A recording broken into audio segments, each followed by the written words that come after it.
Okay, ladies and gentlemen, this is the next part to us being able to solve systems of equations using our TI-84 calculators. This week I gave you a resource that kind of like gives an overview of everything. This is part two, week two, if you will, of our work with the TI-84s. So basically what we are going to be doing this week is nothing new. We are going to be taking skills that we learned from a couple of weeks ago, which was putting equations into slope-intercept form, solving for y. Then last week we were, using the TI-84 to kind of get used to that and everything like that. So we're going to take those two skills together, and that gives us this week. So what do we have going on? Well, this overview right here, you can click on that link. It'll give you this particular video. The next thing, if you need it, it kind of gives an overview of how to solve for y. I'm going to do an example for you momentarily. This 3, clearing the memory on the TI-84, I'm going to be showing you how to do that momentarily as well, but there's the quick video link if you feel you need it. And then we have the solving the systems using the TI-84 video lesson if you feel you need it. But again, I'm going to be going over an example momentarily. And then directions using the TI-84 flowchart. I'm talking about this document right here. Okay, so we'll get to that momentarily as well. There's a practice worksheet that already has the answer key kind of shown there so that when you're solving your equations for y, which is the hardest part, putting them into the calculator, I found that people have been doing a great job with that. So please make sure that you're solving y or solving for y using the correct steps. And then finally, you have an exit slip. That is 4 problems, multiple choice, and you have to determine which solution best fits that system of equations. There's also the other extra stuff that really is best in regards to our virtual learning experience here. So a bunch of resources are also available for you there. So let's get into the fun stuff. So here we are in our virtual lesson. What we have here is we have 3 different kinds of possible solutions, okay, for systems of equations. We could end up having one solution where our 2 lines cross at a given point. And what we had to do is identify what that point was. That's what we did last week. But this week, we might end up with situations where we have a no solution. And basically what we have when we have a system of equations that has no solution is we end up with 2 lines that are parallel, okay? And with parallel lines, we know that they have the same slope, but different y-intercept, okay? So in this case, the lines never cross, and that gives us a no solution. Okay, I'm actually going to do this problem with you so you can kind of see what's happening there. And then we could also end up with infinitely many solutions. And in that case, we end up basically having the same line over the same line. We have a line that has the same slope and same y-intercept as another line. Okay, so those are the different kinds of possible solutions we have. The important steps here, if we're using our TI-84s, we've got to make sure that we're solving for y completely. We need to clear our memory. Okay, so I'm going to go over here and do this right away. The shortcut, again, remember, is pressing second plus, and then we want 7 for reset, 1 for all RAM, and then 2 for reset, and then bam. Okay, so it's second plus 7, 1, 2, and you'll zip through that reset really, really fast. The next thing we have to do is be able to put these equations into slope-intercept form. So what I have to do here is I have to make sure that I'm solving both equations for y. So I'm going to solve this equation right here, which is going to be really easier than you might think. We have y minus 5x. I just flip the equations around the equal to sign. Remember that equal to sign is kind of like a mirror. It mirrors whatever's on either side. So I'm able to take whatever's on the left, put it on the right, whatever's on the right, put it on the left, as long as I'm not changing any signs. Okay, so checking this out here. If I want to solve for y, I have to add 5x to both sides. Okay, now remember, we want to get it into slope-intercept form.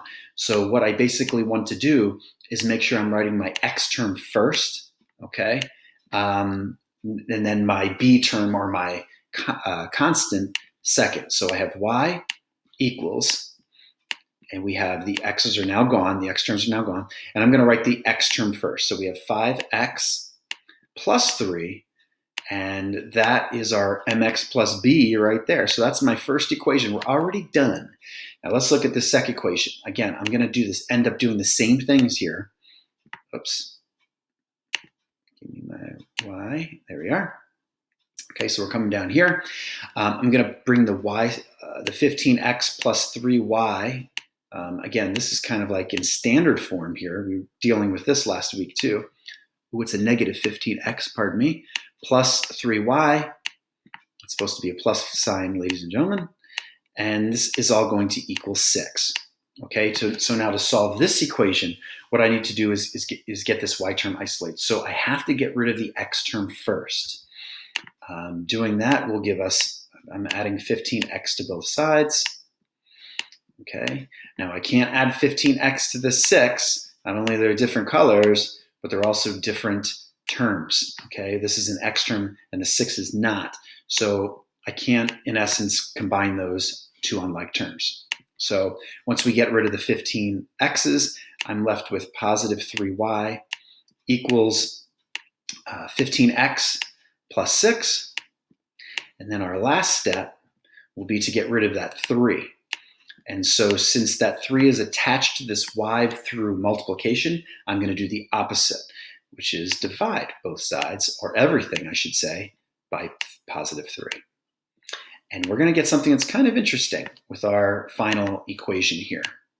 So we get y equals, because the 3's cancel out, 15 divided by 3 gives us positive 5x. And then 6 divided by 3 gives us positive 2. Okay, so there's my two equations. Now, obviously, your graphs aren't going to be shown on our exit slip. But look what we have here. We have two equations. They have the same slope. Okay, so they're both going to be going up 5, right 1, or down 5, left 1.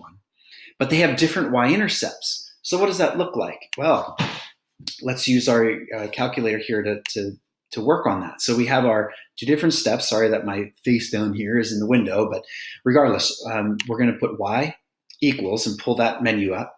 And then I'm going to put in my two equations. So I have 5, and I'm going to use this key for my x, plus 3, enter.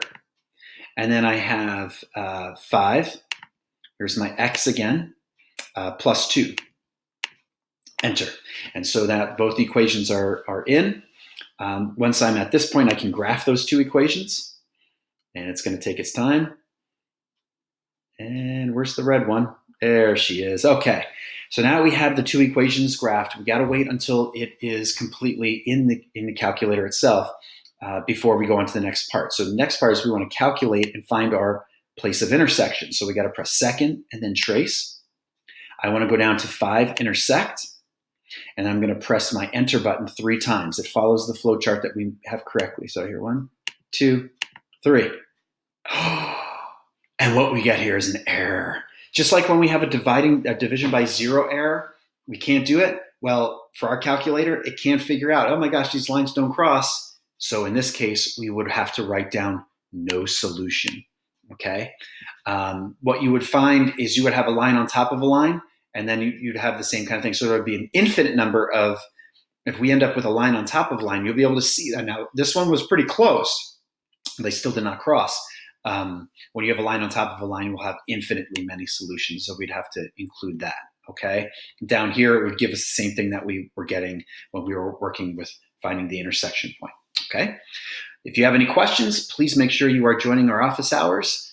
For period 4, it's 10:30 to 11. And for period 8, it would be 12:30 to 1 o'clock. And those are both on Tuesdays and Thursdays. You're welcome to patch in there. Email me, send me a message through Google Classroom. I hope this was awesome for you.